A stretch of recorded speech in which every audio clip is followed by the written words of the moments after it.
بنو عباس کا دور 750 عیسوی سے 1258 عیسوی تک رہا، جس کا پہلا حکمران ابو العباس صفحہ تھا۔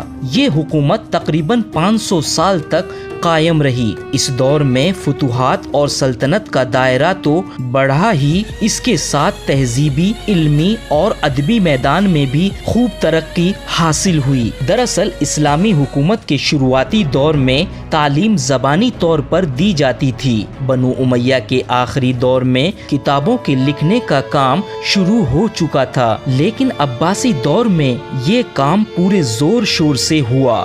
قرآن کی تفسیر، حدیث اور اسلامی قانون کی کتابیں جیسے فقہ حنفی، مالکی، شافعی، حنبلی اور فقہ جعفری اسی دور میں لکھی گئیں۔ حدیث کی کتابیں صحیح بخاری، صحیح مسلم، صحیح ترمذی، سنن ابو داؤد، سنن ابن ماجہ اور نسائی بھی اسی دور میں لکھی گئیں۔ اس کے علاوہ اتہاس اور بھوگول سے تعلق رکھنے والے ابن ہشام، ابن سعد، بلاذری، ابن جریر، طبری اور مسعودی جیسے مہان لیکھک اسی دور میں ہوئے۔ میڈیکل سائنس میں محمد بن زکریا رازی، جابر بن حیام، میتھمیٹکس میں محمد بن موسیٰ خوارزمی اور فلسفی میں یعقوب قندی اور فارابی جیسے ودوان اسی دور میں ہوئے۔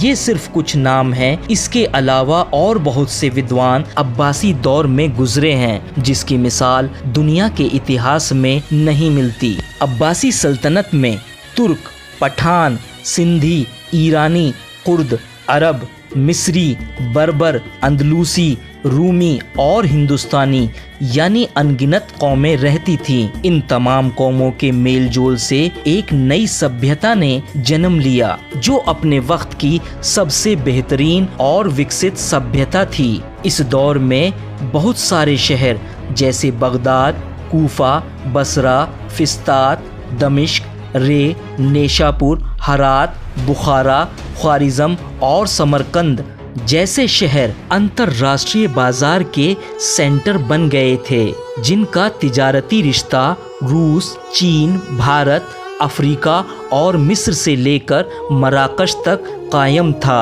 945 عیسوی میں عباسیوں کے پتن کا دور شروع ہو جاتا ہے، جس کے نتیجے میں آزاد خود مختار سلطنتیں قائم ہونے لگیں، جیسے سامانیوں کی، بنو بویہ کی، فاطمی، گوری، غزنوی، زنگی، ایوبی، مرابطین اور معاہدین جیسی حکومتیں۔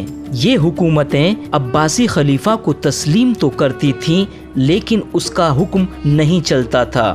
یہ حالات تقریباً 200 سال تک رہے اور 1258 عیسوی میں تاتاریوں کے ذریعے اس حکومت کا خاتمہ ہو جاتا ہے، جس کے بعد 1299 عیسوی میں ارطغرل کا بیٹا عثمان خان ایک آزاد سلطنت قائم کرتا ہے، جسے خلافت عثمانیہ کے نام سے جانا جاتا ہے۔ یہ حکومت 1923 عیسوی تک تقریباً 600 سال تک قائم رہی۔ اسلامی اتہاس میں کسی خاندان نے اتنے لمبے وقت تک حکومت نہیں کی اور نہ ہی اتنی ترقی حاصل کی جتنی عثمانی ترکوں نے کی، اور عثمانی سلطنت کا خاتمہ بھی دوسری حکومتوں جیسے بنو امیہ، بنو عباس اور مغلوں کی طرح ایک دم نہیں ہوا، بلکہ 200 سال تک عثمانی سلطنت جدوجہد کرتی رہی اور کئی بار اس نے اپنے بگڑے ہوئے حالاتوں کو سنبھال لیا۔ عثمانی سلطنت کی اس مضبوطی کی کئی وجہ رہی، جن میں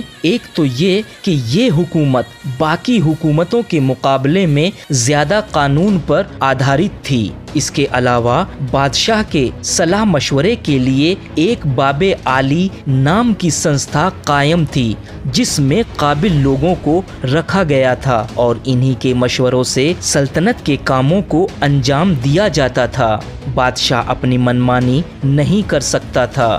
دوسری بڑی وجہ عثمانی بادشاہوں کے پاس ینیچری نام کی ایک باقاعدہ منظم فوج تھی، جو کہ دنیا کی پہلی ایسی فوج تھی جسے بہت مشکل تربیتوں سے گزرنا پڑتا تھا۔ یہ فوج اپنے وقت میں اتنی طاقتور تھی کہ کئی صدیوں تک دشمن اس کا مقابلہ نہیں کر سکا۔ عثمانی ترک بہادر ہونے کے ساتھ اچھے اخلاق رکھنے والے، سادگی پسند اور محنتی تھے۔ عیش کی زندگی جو انسان کو آرام طلب اور خود غرض بناتی ہے، اس سے وہ بہت دور تھے۔ وہ بے ایمانی، دھوکہ، شراب، جوا اور بے شرمی والے کاموں سے انیہ مسلم سمودائے کے مقابلے زیادہ بچے رہے۔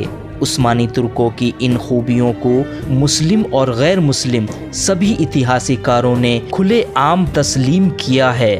اردو کے مشہور لیکھک مولانا شبلی لکھتے ہیں، ترک سماج میں مجھے جو چیزیں پسند ہیں وہ یہ ہیں کہ بہترین ذہن، علمی قابلیت اور خوبصورت فطرت رکھنے کے باوجود ان میں بے معنی شان شوکت فخر نہیں تھا۔ بڑے بڑے عہدیدار بازار میں نکلتے تو معمولی حیثیت سے نظر آتے۔ ان کا رہن سہن اور مکان سادگی بھرے تھے۔ سچ تو یہ ہے کہ انہوں نے 600 سال تک سلطنت کی چھایا میں رہ کر بھی سپاہیہ پن نہیں چھوڑا، ورنہ عباسی، فاطمی، اندلوس کی اموی اور تیموری اور مغل تو 100-200 سال میں ہی اچھے خاصے رنگیلے بن گئے تھے۔ گیان اور ساہتیہ کے میدان میں ترکی ودوانوں کی ایک لمبی فہرست ہے، جن میں شیخ غالب، ضیاء پاشا، ابراہیم شناسی، نامک کمال، جودت پاشا، سعید حلیم پاشا جیسے ودوان شامل ہیں۔ آدھونک ترکی کے اتہاس میں مشہور شاعر ندیم نے شقائق نعمانیہ نامی کتاب میں ترکی کے علماؤں کے حالات لکھے ہیں۔ عثمانی بادشاہوں کا یہ نیم تھا، جب بھی کوئی بڑی مسجد بنواتے اس کے ساتھ اسپتال، مدرسے اور پستکالیوں کے لیے بھی عمارت تعمیر کراتے۔ ان خوبیوں کو رکھنے والی عثمانی سلطنت اپنے اور غیروں کی سازش کا شکار ہو کر 1923 عیسوی میں ختم ہو گئی۔